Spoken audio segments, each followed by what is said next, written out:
fishing world, the worst case scenario. What's poppin'?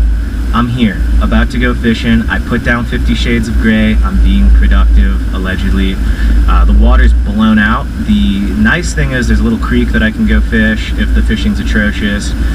But I just wanted to go over kind of what I do when it's high water besides read 50 Shades of Grey, cry, color, make pizzas, you know, crochet. Those are all fun activities during runoff, but let's be real, a lot of us want to go fishing. So what do you do when the water's high? I'm going to break it down for you, and well, hopefully this will be the opposite of a bad time.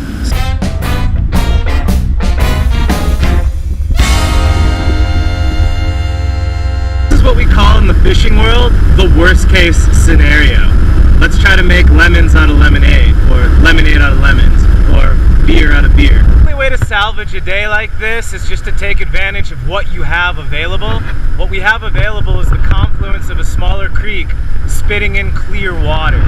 So all these fish should theoretically be right off the edge. I'm gonna fish a light, dry dropper rig. I'm gonna put my heavier fly up top to keep both flies hitting the same band of the water column. And let's see if we can yank out a fish. I got 4 feet down to a pink tag, and then I got another 20 inches to just a hot bead check caddis.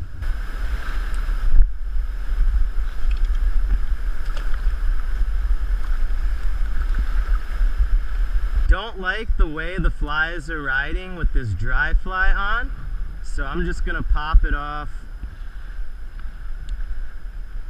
But what I am gonna do is I'm gonna grease my sighter so I can float the flies.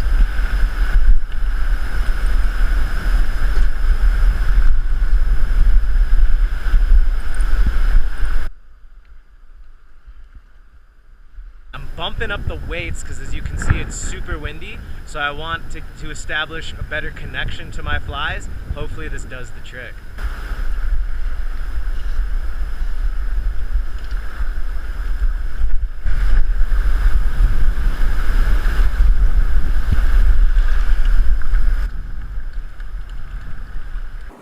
There it is. So fish were caught, a cutthroat and a couple browns just right off the bank. You can see throughout the day, and I only fished probably for an hour, I utilized the clear water coming in from that creek that I knew would be there. Fished a lot better yesterday, no surprise considering the flows have bumped up significantly. With that bump in flows, that's cold water from snowmelt, so it can kind of cold shock those fish. Or I'm just making excuses and need to fish better.